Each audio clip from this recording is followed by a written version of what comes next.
함께 나눌 하나님의 말씀 마태복음 6장 25절로 33절까지 말씀입니다. 제가 말씀을 읽을 때에 32절과 33절은 함께 말씀을 읽도록 하겠습니다. 마태복음 6장 25절로 33절까지 말씀입니다. 말씀을 제가 읽을 때 32절, 33절은 함께 읽습니다. 그러므로 내가 너희에게 이르노니 목숨을 위하여 무엇을 먹을까, 무엇을 마실까, 몸을 위하여 무엇을 입을까 염려하지 말라. 목숨이 음식보다 중하지 아니하며 몸이 의복보다 중하지 아니하냐. 공중의 새를 보라. 심지도 않고 거두지도 않고 창고에 모아들이지도 아니하되 너희 하늘 아버지께서 기르시나니 너희는 이것들보다 귀하지 아니하냐. 너희 중에 누가 염려함으로 그 키를 한 자라도 더할 수 있겠느냐. 또 너희가 어찌 의복을 위하여 염려하느냐. 들의 백합화가 어떻게 자라는가 생각하여 보라. 수고도 아니하고 길쌈도 아니하느니라. 그러나 내가 너희에게 말하노니 솔로몬의 모든 영광으로도 입은 것이 잇꽃 하나만 같지 못하였느니라.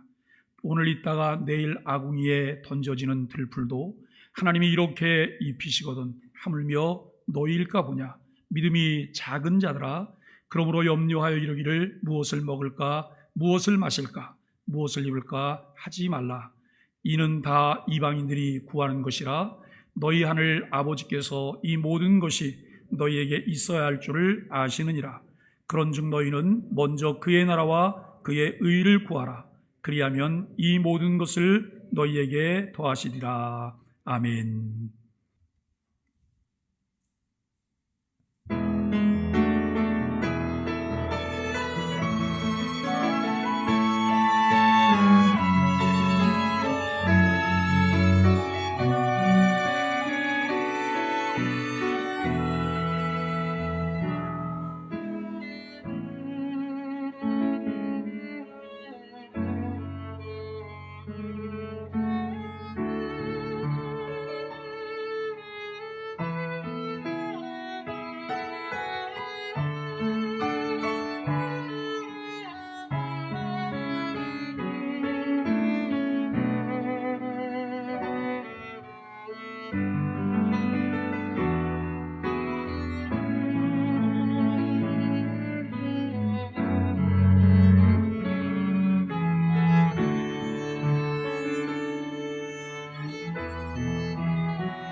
이 시간에는 우리 조성돈 교수님께서 나오셔서 말씀을 전하시게 될 텐데, 조성돈 교수님은 실천신학대학원의 교수로 계시고, 그리고 라이프 오프 자살예방센터 대표이시고, 기은실 공동대표로 요즘 아주 핫한 교수님이십니다. 나오셔서 말씀 전하실 때 많은 은혜 받으시기를 바라고, 박수로 한번 환영해 주시기 바랍니다.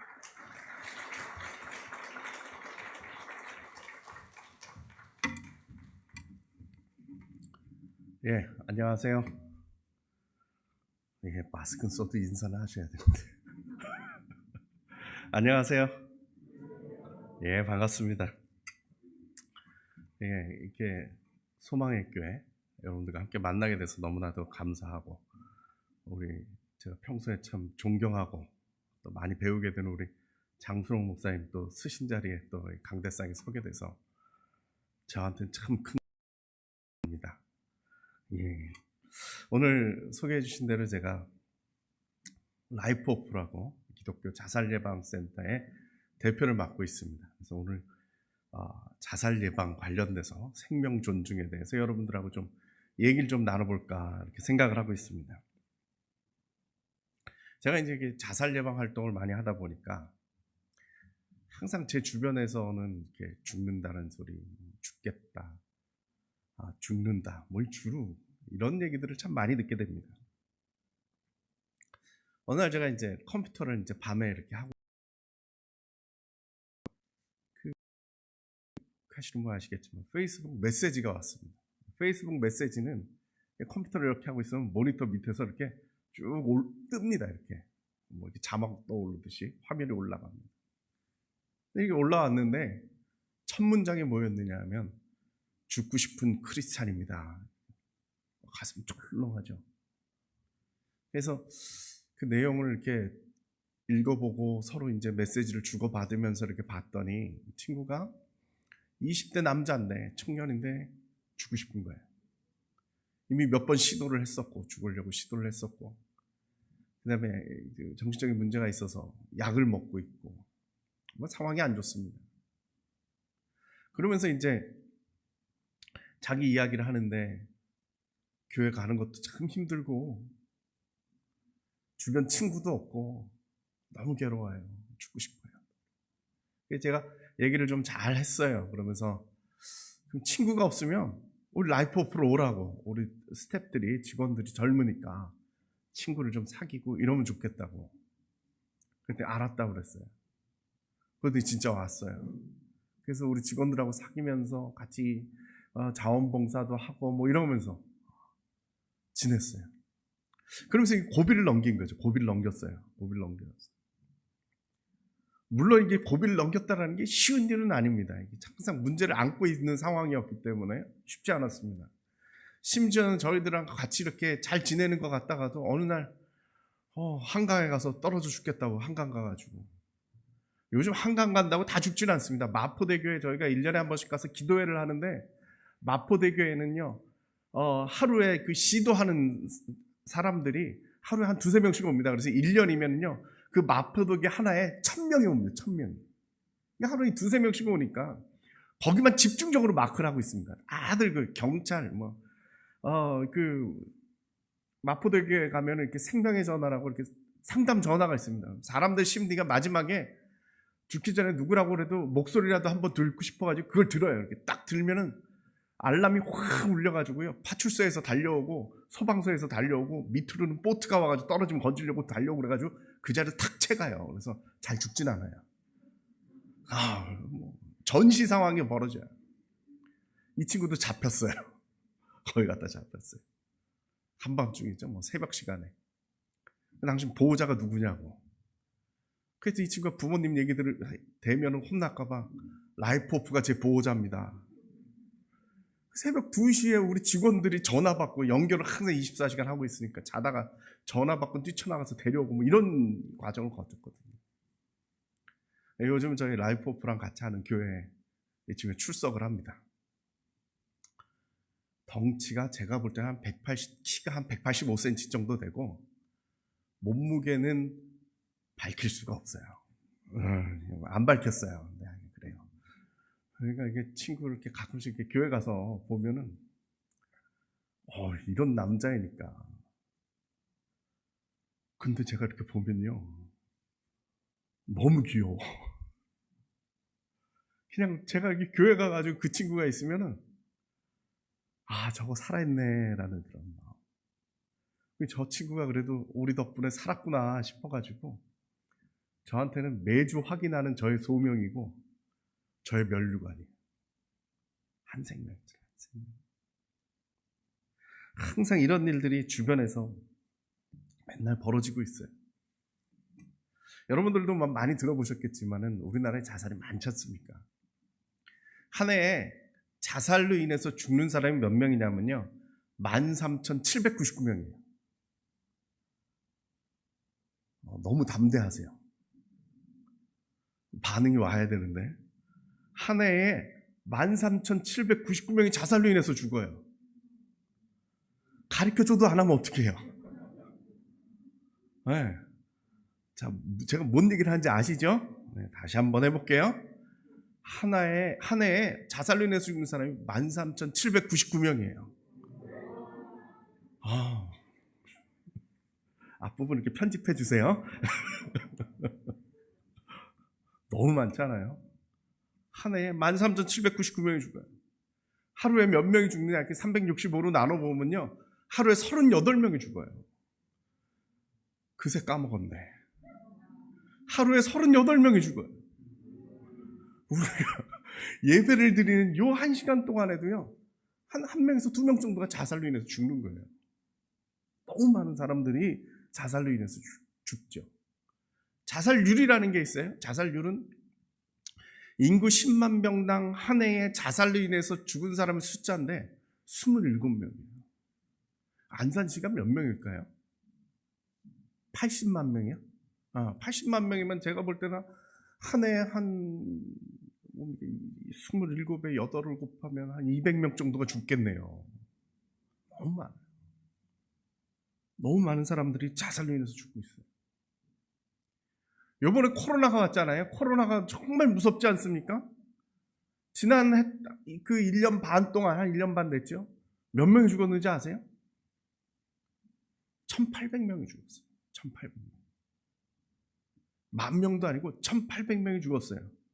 자살로 인해서 죽는 사람은요, 한 14,000명 정도가 된다 이 말이죠. 한 해에만. 그러니까 한 10배 정도 더 많이 죽는다 이 말이에요. 우리나라 국민들이. 이렇게 말로만 하면 좀 어렵고요. 그래서 사망 원인이라는 게 있어요.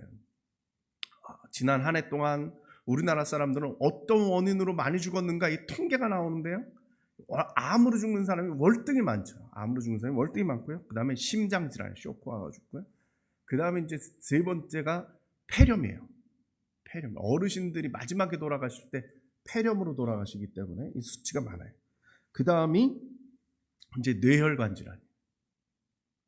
5번째가 자살. 우리나라 사람들의 사망 원인 5번째가 자살이에요. 이 밑으로 당뇨병이 있고 알츠하이머병이 있고요. 그 치매죠. 그 다음에 간 질환이 있고 호흡기 질환이 있고 10번째가 고혈압이에요. 교통사고는 끼지도 못해요. 교통사고는 여기 끼지도 못해요. 10위권 훨씬 밖으로 떨어져 나갔어요. 지금 이제는. 사람들이 잘 조심해가지고. 그래서 우리나라를 보면 무슨 생각이 드냐 하면 정상이 아니에요. 제가 말을 좀 험하게 하면 미쳤어요. 이게 정상인 국가가 아니에요. 정상적인 사회라고 할 수가 없어요. 여러분 생각을 해보세요. 병으로 죽거나 아니면 사고로 죽거나 뭐 이런 요인에 의해서 죽는 게 아니라 자기 스스로 자기 목숨을 끊는다고 하는 자살이 사망 원인 5위라고 한다면 그 나라는 정상이 아니죠. 사람들이 살 수가 없다고 하는 그런 나라인데 당연히 그 정상적인 나라가 아니죠. 근데 문제가 뭐냐? 대책이 별로 없어요. 저는 이게 참 신기하고 놀라운 일이라고 저는 생각합니다. 여러분 지내면서 뭐 자살 예방 교육이나 내지는 여러분들이 죽고 싶다는 마음이 들었을 때에 어디로 연락하라든가 아니면은 무슨 약을 먹으라든가 뭐 이런 교육을 받아보신 적 있으세요? 별로 없잖아요. 아니 코로나가 막 이렇게 도니까 저는 막 마음속에 무슨 생각이 드냐, 이런 생각하면 좋은 생각은 아닐 수도 있는데 무슨 생각이 드냐 하면 자살로 죽는 사람들이 훨씬 많은데 왜 저 사람들은 안 돌봐줄까 막 안타까운 거예요. 1800명이 죽었다고 전체 지금 다 걸린 사람이 지금 18만 명이에요. 지난 1년 반 동안 우리나라에서 코로나 걸린 사람이 18만 명인데 죽은 사람이 1800명인데 아니 저건 저렇게 신경 쓰시는 분들이 왜 나라에서 왜 책임을 안 져줄까? 우리 국민들이 이렇게 위험한데 우리 사람들은 왜 신경을 안 써줄까?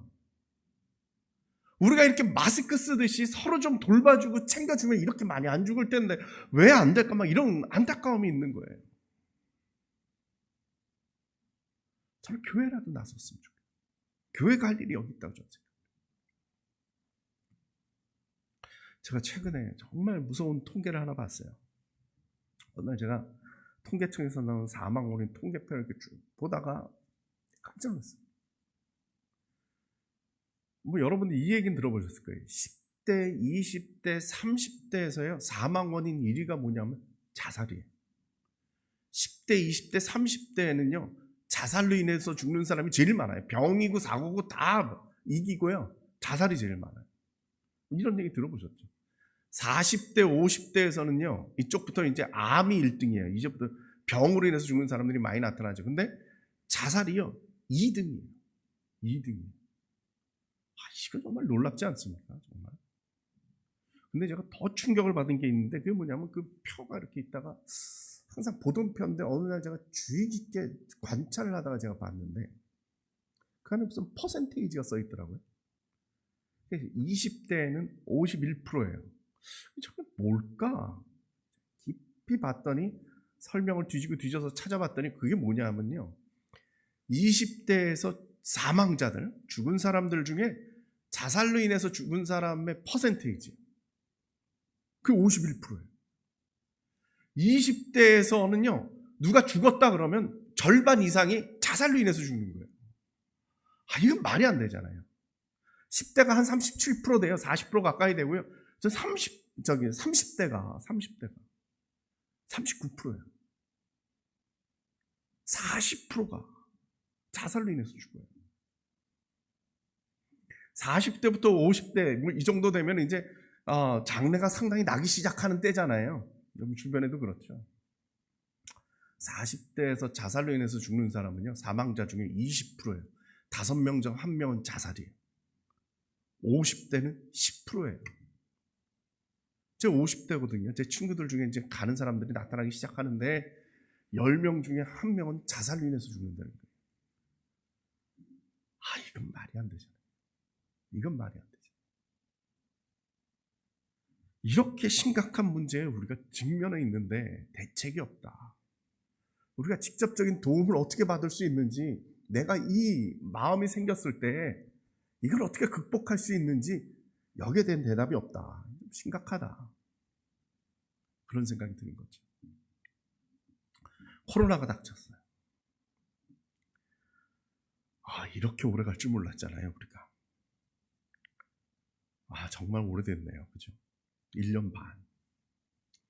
여러분, 1년 반 전에, 코로나가 오기 전에 우리가 어떻게 살았는지 기억나세요?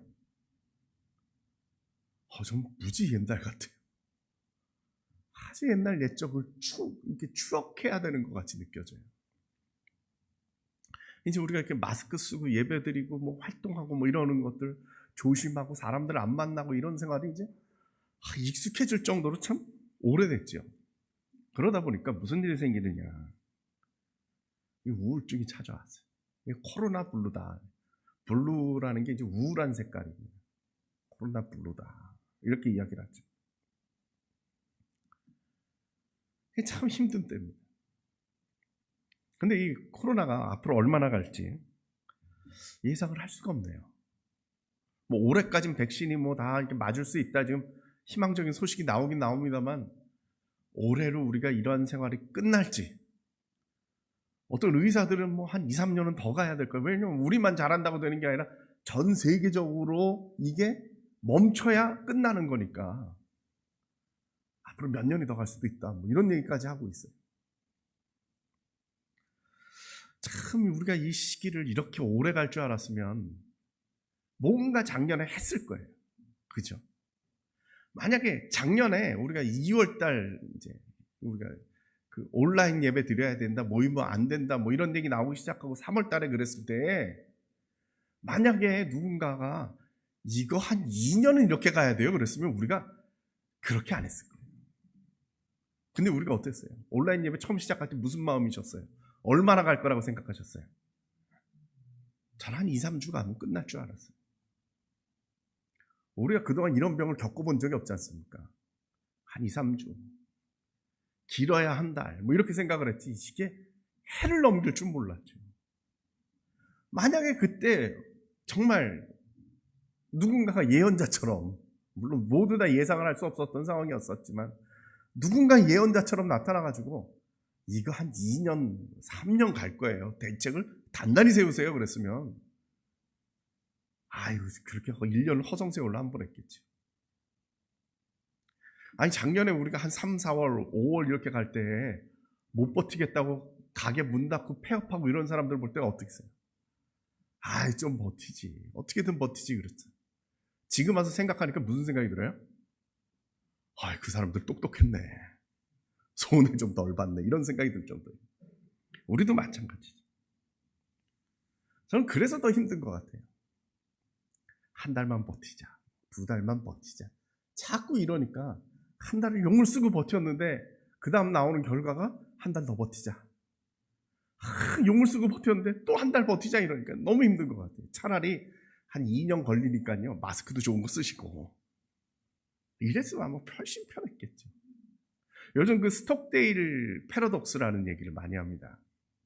이 패러독스라는 게 모순이라는 뜻이죠. 스톡데일이라는 거는 어떤 사람 이름이에요.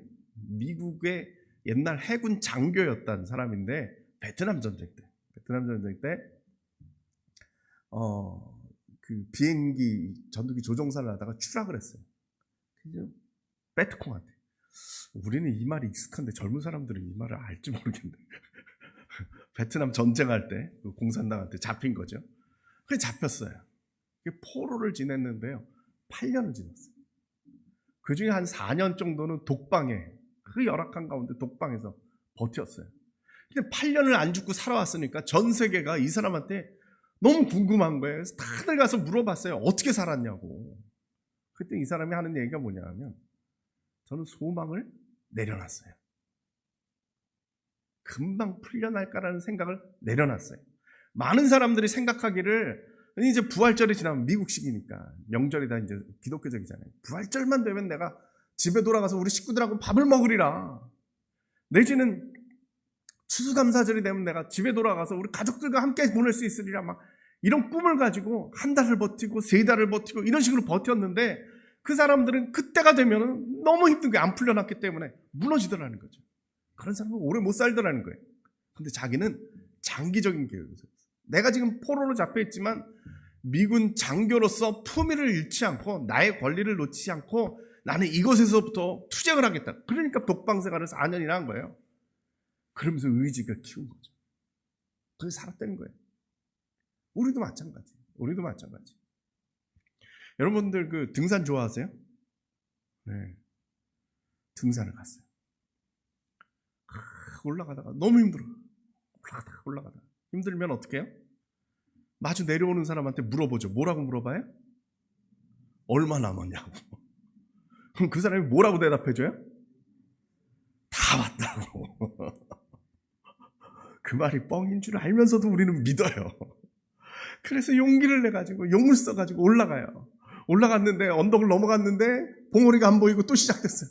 너무 힘들어요. 그 내려오는 사람을 붙잡고 물어봐요. 뭐라고 물어봐요? 얼마 남았냐고. 그 사람이 뭐라고 대답을 해줘요? 다 왔다고. 그 또 믿고 또 가죠. 또 갔는데 또 안 나타나요. 그러면 어떻게 돼요? 가라앉죠. 차라리 그 처음 만났던 사람이 산봉우리가 얼마나 남았냐고 한 30분은 더 가셔야 된다고 정확하게 가르쳐줬으면 아마 그 자리에 앉아가지고 좀 쉬었다가 뭐 초콜릿이라도 하나 먹고 오이라도 한쪽 먹고 힘내가지고 내 힘 저축해서 다시 30분을 갔을 건데 그게 아니라 다 왔다니까. 그냥 좀 가서 용 쓰다가 이 기진맥진해가지고 움직일 수가 없게 되는 거죠. 그게 모순이라는 거예요. 희망의 모순이라는 거죠. 우리도요 오래 남았어요. 백신 해봤자 올해로 안 끝날 것 같아요. 넓은 마음을 가지고 기다려보자. 기다리는 데서 끝나는 게 아니라 이때 우리가 뭘 할 건가 이런 생각을 하셔야죠. 저 오늘 오면서 목사님 만나가지고 목양실에 갔더니 목양실에 이렇게 세팅을 딱 해놓으셨더만요. 얼마나 이런 지혜가 필요하다 이 말이에요. 우리 생활 가운데서도 이 교회도 마찬가지고 여기를 이걸 어떻게 버틸까가 아니라 이 순간 내가 뭘 할 수 있을까 희망을 갖자는 거예요. 최근에 저희 그 자살한 사람들이요 많이 걱정하는 게 뭐냐 하면 20, 30대 젊은 여성들이 이렇게 자살을 많이 하네요. 예전에는 자살을 안 하는 사람들이었어요. 20대 여성들은요 자살을 제일 안 하는 사람이었어요. 근데 요즘 많이 늘어났어요. 왜 그럴까? 이 우울증에 취약한 거예요. 젊은 여성들이. 그냥 이렇게 밖에 나가가지고 이렇게 꽃필 때 사진 찍어서 올리고 이쁘다 뭐 이런 소리도 들어야 되고 뭐 이래야 되는데 할 일이 없네. 예쁘게 뭘 치장해도 놀러 갈 데도 없고 화장을 이쁘게 했는데 이게 다 가리고 있어야 되고 인생이 우울해요. 근데 이건 뭐 표면적인 얘기고요. 정말 중요한 건 뭐냐 하면 경제가 어려워지니까 사실 구조조정이 일어나요. 그럼 구조조정 1순위가 누구예요? 미혼 여성이에요. 다들 어려운 거죠. 생활이 지금 어려운 거예요. 좌절이에요. 희망을 가지자. 이 정말 힘든 시기죠. 근데 저는 더 무서운 게 뭐냐면 자영업자들이라. 지금 뭐 가게 문 닫는 거 여러분 정말 도미노 현상처럼 보시잖아요. 이 사람들 지금 무서워요. 어떻게 될지 모르겠어요. 자, 그럼 자살이 늘었겠어요? 줄었겠어요? 많이 늘었겠죠. 그죠? 상황이 이렇게 됐으면. 정말 이중적이에요. 지금 뭐 우울증도 있고 실제적으로 경제적으로도 어려워요. 근데 이들을 도와줄 수 있는 상담소나 사회복지관이나 뭐 이런 데들은 문을 못 열고 있어요. 그러니까 어려움은 닥쳤는데 위로를 해주고 뭐 이렇게 상담을 해주고 도움을 줄 수 있는 데들이 기능을 못 해요. 그럼 큰일 났다 이렇게 봤는데 놀라운 일이 벌어졌는데 작년에 자살이 많이 줄었어요. 저 깜짝 놀랐어요. 저희 전문가들은 이제 그 통계를 보거든요. 자살이 많이 줄었어요. 이게 무슨 일일까? 이게 제가 볼 때는요 미뤄졌어요. 작년에 하도 사람들이 죽으면 어떡하냐고 살아보자고 막 이런 얘기를 하니까 같이 긴장이 돼가지고 마음이 우울했던 사람도 포기 안 하고 나도 살아야지 같이 사회적 분위기에 편승이 된 거죠. 이걸 제가 어떻게 하냐면 우리 교회에 주로 제가 이제 담임을 하는 게 아니고 협동목사로 있는데 우리 사무총장이 담임으로 있는데 그 교회에 자살 시도를 했거나 막 힘들어하거나 막 이런 사람들이 꽤 있는데 이 사람들이요 이렇게 병이 도니까 교회를 안 와요. 조심스러워가지고 죽을까봐 교회를 안 와. 이게 마음이 이렇게 연약하니까 이런 게 되게 위축되고 조심스러운 거예요. 또 하나는 정부에서 이렇게 재난지원금을 주니까 어려운 사람들이 위기를 넘기는 거예요. 그럼 몇십만 원 가지고 위기를 다 넘기는 거예요. 근데 문제는 뭐냐 하면 올해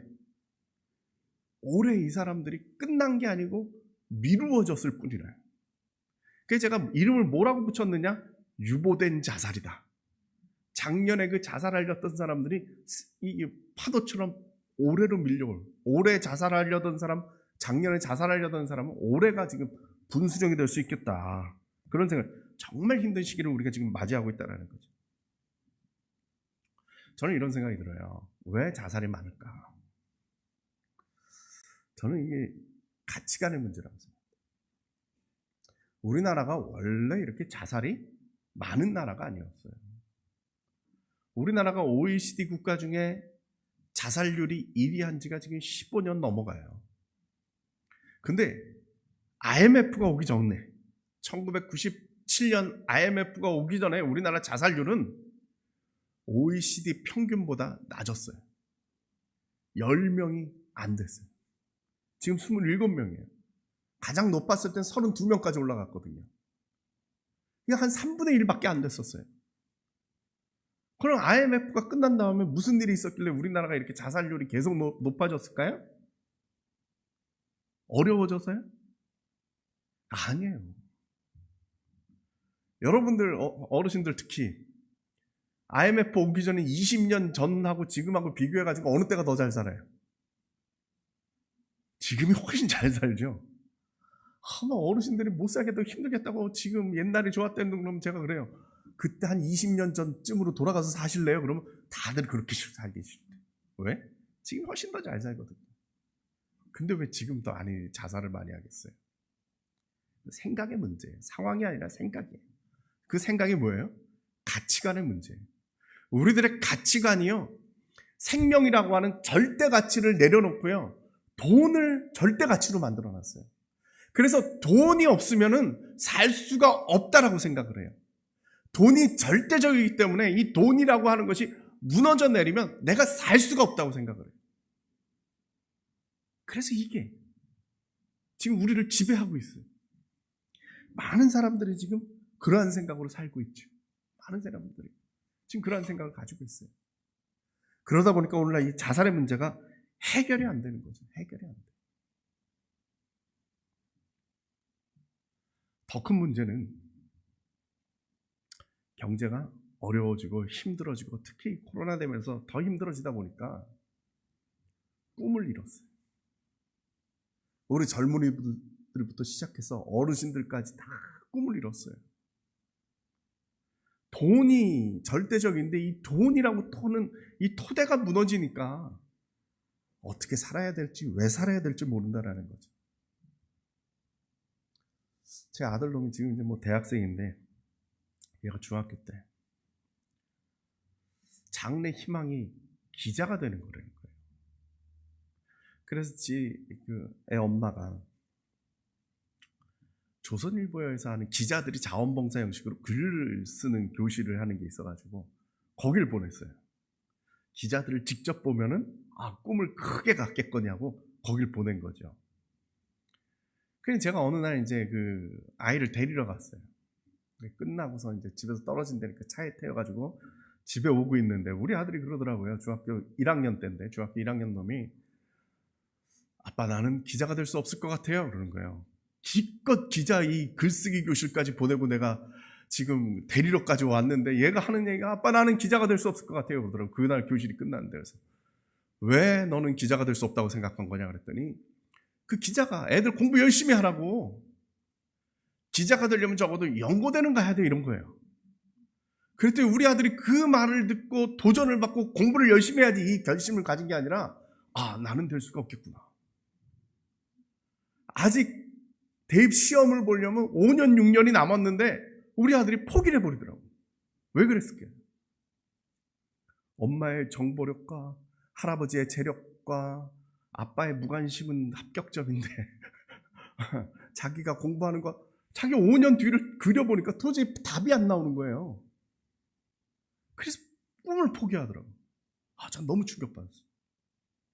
저는 탱자 놀다가 고등학교 3학년이 될 때 저희 어머니가 저를 붙잡고 아들아 너는 머리는 좋은데 공부를 안 해서 그래. 열심히 하면 너 좋은 대학 갈 수 있어. 그래가지고 제가 그 말에 깜빡해가지고는 1년을 너무 열심히 공부를 했어요. 그 좋은 대학 갔어요. 좋은 대학 갔어요. 근데 우리 아들한테 제가 1년 열심히 하면 아빠는 가는데 너라고 안 될 게 뭐 있니? 열심히 해. 꿈을 가져. 이러면 뭐라고 대답하겠어요? 무슨 말도 안 되는 얘기를 해요. 요즘 애들은 그런 꿈을 꿀 수가 없는 세대예요. 혼자 열심히 한다고 되는 것도 아니고. 이런 좌절이 우리들 마음속에 딱 심겨져 있는 이 순간을 우리가 어떻게 버틸 수 있을지 모르겠어요. 왜 이런 좌절이 와요? 돈을 앞세우니까 그렇죠. 돈을 앞세우니까. 오늘 본문 말씀으로 잠깐 들어가 보도록 하겠습니다. 오늘 우리 본문이 있는, 오늘 여러분들 잘 아시는 말씀인데 이 본문이 있는 마태복음 6장에는요 결정적으로 중요한 말씀인데 그게 뭐냐? 주기도문입니다. 이 6장 앞쪽에 주기도문이 나옵니다. 너 이렇게 기도하라. 그러면서 이 뒷부분은요, 주기도문에 대한 해설이에요. 해설이에요. 6장의 뒷부분은 지금 우리가 읽은 이 말씀은 주기도문에 대한 해설이에요. 그런데 이 말씀을 들어가기 전에 예수님께서 해주신 말씀이 뭐냐? 산상수훈에서 해주신 말씀이 뭐냐? 재물을 하나님과 같이 섬길 수 없다. 두 주인을 섬길 수 없다. 저는 이 말씀 읽으면요, 되게 재밌다고 느껴졌어요. 왜냐하면 2000년 전 그 사람들이나 이 시대를 사는 우리들이나 고민은 똑같아요. 문제는 똑같아요. 뭐예요? 돈이에요. 돈이에요. 2000년 전 살았던 그 사람들도요, 너무 돈 욕심을 내니까 하나님하고 재물하고 이걸 동급으로 놨다 이 말이죠. 예수님이 그 말씀을 해주시는 거예요. 그러면서 오늘 본문 말씀이 들어오죠. 6장 25절입니다. 예, 띄워주실 수 있을까요? 예, 제가 읽을게요. 예, 여러분들이 잘 아시니까. 그러므로 내가 너희에게 이르노니 목숨을 위하여 무엇을 먹을까 무엇을 마실까 몸을 위하여 무엇을 입을까 염려하지 말라. 목숨이 음식보다 중하지 아니며 몸이 의복보다 중하지 아니하냐. 예수님 말씀이 뭐예요? 너희 생각을 바꾸라는 거예요. 너희들 지금 돈이 최고지. 근데 그게 중요한 게 아니야. 그러면서 해주시는 말씀이에요. 너희들 먹는 거 그게 뭐가 중요해. 너희들 지금 뭘 어떻게 더 먹을까? 뭘 좋은 걸 먹을까? 뭘 좋은 걸 더 마실까? 이 고민하고 있는데 그게 중요한 게 아니잖아. 그걸 왜 먹고 왜 마시는데? 목숨을 위해서 먹는 거 아니야. 목적을 잃어버리지 마. 목적을 잃어버리지 마. 그게 중요한 게 아니잖아. 옷을 왜 입어? 몸을 위해서 입는 거예요. 몸을 보호하기 위해서 입는 거지. 어떻게 더 화려하게, 더 치장을 하고, 더 잘 보이고, 더 예뻐 보이고. 이게 중요한 게 아니잖아요. 중요한 목적이 있어. 그건 뭐야? 너의 목숨과 너의 몸을 위해서 먹고 마시고 입는 거야. 이 목적을 잃어버리지 말라는 거죠. 근데 우리가 살면서요, 이 목적을 잃어버릴 때가 많아요. 목적을 잃어버릴 때가 있어요. 돈을 왜 벌어요? 행복하게 살려고. 도구예요. 돈은 목적이 아니라 도구예요. 우리가 행복하게 살기 위해서 돈을 버는데 어느 순간인가부터요, 돈을 벌려니까요, 행복을 저당 잡혀요. 남자들한테 물어봐요. 돈을 왜 버냐고. 우리 가족 행복하게 살려고 돈을 벌죠. 꿈이 뭐예요? 그냥 아이들과 함께 행복하게 사는 거예요. 일주일에 한 번 애들 데리고 외식이라도 한 번 하고, 한 달에 한 번 외식이라도 하고, 1년에 한 번 애들 데리고 여행도 가고, 애들 공부하겠다고 그럴 때 학원비 대주고 뒷바라지 해주고, 이렇게 벌어야죠. 이렇게 살려니까 돈을 벌어야죠. 근데 돈 버는 게 쉬워요? 너무 어렵잖아요. 막 아둥바둥 돈 벌기 위해서 매달려요. 그러다 보니까 무슨 일이 생겨요? 시간이 없어요. 애들하고 밥 먹을 새가 없어요. 애들하고 여행 갈 새가 없어요. 애들하고 놀아줄 새가 없어요. 집사람하고 행복하게 살려고 돈 벌기 시작했는데 집사람 눈을 마주치고 같이 얘기할 시간이 없어요. 돈을 왜 벌어요? 돈을 왜 벌어요? 뭔가 잊어버리고 살고 있는 거 아니에요? 제가 전에 어느 상담하던 사람이 있었는데 부부가 돈을 잘 벌었어요.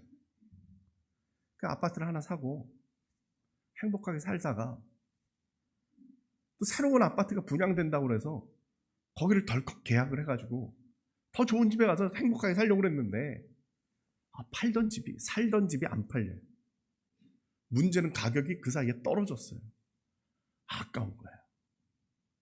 그리고 둘을 다 잡아버렸어요. 돈을 잘 벌고 잘 살던 사람이 두 개의 그 대출을 갚으려니까 어때요? 너무 힘든 거예요. 근데 이걸 못 놓더라고요. 자기가 생각했던 것부터 떨어진 거 이것도 못 놓겠고, 새로 산 집이 또 올라갈 걸 생각하니까 이 집도 못 놓겠고, 이걸 가지고 아둥바둥 사는데 너무 힘드니까 집이 무너지더라고요. 부부관계가 깨지기 시작하고 싸움이 잦고, 그러다 보니까 애들이 아빠를 멀리 도망가고. 집이 왜 필요해요? 거기 들어가서 우리 가정이 행복하게 살려고. 집이 목적이 아니라 가정이 목적이었잖아요. 근데 어느 순간인가 그걸 잊어버리고 산다 이 말이죠. 오늘 예수님께서 그 말씀을 해주시는 거예요. 너희의 목숨과 너희의 몸이 중요한 거지 너희가 무엇을 먹고 무엇을 마시고 무엇을 입는 게 중요한 건 아니야. 그러면서 이 말씀을 해주시죠. 26절부터 30절까지 말씀인데요. 같이 보실까요? 띄울 수 있을까요? 예, 감사합니다. 한 목소리를 읽어보겠습니다. 공중의 새를 보라. 심지도 않고 거두지도 않고 창고에 모아들이지도 아니하되 너희 하늘 아버지께서 기르시나니 너희는 이것들보다 귀하지 아니하냐. 너희 중에 누가 염려함으로 그 키를 한 자라도 더할 수 있겠느냐. 또 너희가 어찌 의복을 위하여 염려하느냐. 들의 백합화가 어떻게 자라는가 생각하여 보라. 수고도 아니하고 길쌈도 아니하느니라. 그러나 내가 너희에게 말하노니 솔로몬의 모든 영광으로도 입은 것이 이 꽃 하나만 갖지 못하였느니라. 오늘 있다가 내일 아궁이에 던져지는 들풀도 하나님이 이렇게 이쁘시거늘 하물며 너희일까 보냐 믿음이 작은 자들아. 좀 성경을 통틀어 가지고 이렇게 아름다운 시는 없는 것 같아요. 그림이 그려지잖아요.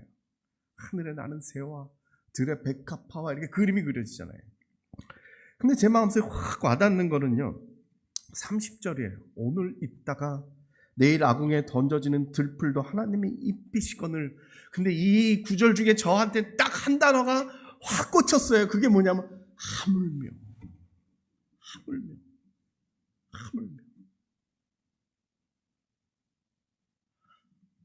우리가 많은 걱정을 하고 살잖아요. 뭘 입어야 될지, 뭘 먹어야 될지, 뭘 마셔야 될지 우리가 걱정이 들잖아요. 그래서 하나님, 예수님이 비유를 들어주시죠. 너희가 정말 힘들지. 너희 인생을 살다 보면 정말 사방에 막혀가지고 너희가 너무 힘들 때가 있지. 정말 하다 정말 끝까지 갔는데도 하나님이 내 기도를 안 들어주는 그 순간이 나오지 않습니까? 그래서 자기가 낮아져요. 정말 저 들풀보다 못하다고 생각되는 때가 있을지도 모르겠죠. 근데 하나님께서 말씀해 주세요. 저 오늘 있다가 내일 아궁이에 던져주는 저 들풀도 하나님이 돌보시는데 하물며 너희일까 보냐. 이 순간 기억하라는 거예요. 정말 우리가 살다가 이런 어려운 일을 겪었어요. 사람들은 우는 사자처럼 저한테 덤벼들어요. 그래서 내가 정말 낮아져가지고 저 들풀처럼 무너질 때가 있어요. 그래서 하나님께 기도할 수도 없어요. 하나님 내가 무슨 기도를 드려도 하나님이 나한테 이렇게 할 수가 없잖아요. 어느 순간 제 마음속에 그런 생각이 들 때도 있었어요. 하나님 너무 잔인하잖아요. 내가 하나님한테 이렇게까지 하나님 나를 이렇게까지 만들 수는 없잖아요. 하나님 저한테 너무 잔인하신 거 아니에요. 근데 정말 이런 순간이 들면요 기도가 안 나오잖아요. 기도가 안 나와요. 하나님께 드릴 기도가 없어요. 기도를 드리고 싶지도 않을 때죠. 그때 여러분 꼭 기억하세요. 하물며 너희일까? 하물며. 정말 여러분들이 힘들고 어려워가지고 기도조차 할 수 없으면요 하나님한테 소리 하나 지르세요. 하물며 그랬잖아요. 하물며. 정말 여러분들이 무너질 때 그래 저 들풀보단 내가 낫잖아요. 저 들풀보단 낫잖아요. 근데 하나님 하물며 했잖아요. 하물며. 우리 주님께서 여러분들을 붙잡을 거예요. 들풀보다는 우리를 붙잡아 주시리라고 저는 굳게 믿어요. 정말 여러분들이 어려울 때 정말 기도가 도대체 입속으로 마음속으로 나오지 않을 때 이 말 한마디만 붙잡으세요. 하물며. 이 말씀이 정말 놀라운 거는 그 다음 구절이에요. 6장 33절이죠. 너희는 먼저 그의 나라와 그의 의를 구하라. 그리하면 이 모든 것을 너에게 더하시리라. 예수님이 얘기를 해요. 너희들 재물이 중요하다고? 아니 그게 중요한 게 아니라 너희 목숨과 너희 몸이 중요한 거야. 그죠? 한번 생각을 바꾸라고 그랬죠. 근데 예수님께서 한마디 더 하세요. 한 번 더 바꿔. 그건 뭐냐? 너희들이 먹고 마실 거는 내가 다 책임져 줄게. 그 기도 드린다고 너무 용 쓰지 마. 그건 내가 해줄게. 중요한 건 뭐냐? 너희들은 그의 나라와 그의 의를 먼저 구하라는 거예요. 하나님 나라를 먼저 구하라는 거예요. 너희 먹고 살고 목숨을 유지하는 건 내가 책임져 줄게. 그 기도를 넘어서 가지고 너희들은 하나님 나라를 위하여, 하나님께서 역사하시는 이 일을 위하여, 이 교회를 위하여, 이 지역사회를 위하여, 하나님 나라를 위하여 기도하라는 거예요. 더 큰 비전을 가지라. 저는 이 소망의 교회가 정말 감사해요. 이 예배 시간에 이 생명에 대해서, 이 환경에 대해서, 이 자연에 대해서, 주님 주신 이 땅을 위해서 함께 말씀을 나누고 기도하고 이렇게 할 수 있다는 건 너무 귀한 일이죠.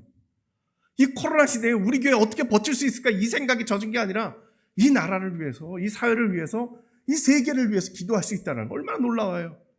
이게 하나님의 나라와 그 의를 구하는 거예요. 저는 이 소망의 교회를 통해서 이 안산 지역이, 이 경기도가, 이 대한민국이 사람이 살 수 있는, 생명이 살아서 움직이는 그 놀라운 세상, 하나님의 나라가 임할 수 있기를 간절히 축원합니다. 같이 기도하시겠습니다. 하나님 아버지, 우리들에게 주신 소명을 기억합니다. 아버지, 하나님, 우리 인생 살아갈 때 너무나도 힘들고 어려울 때 있지만 주님 함께 계시면 넉넉히 이기는 줄로 믿습니다.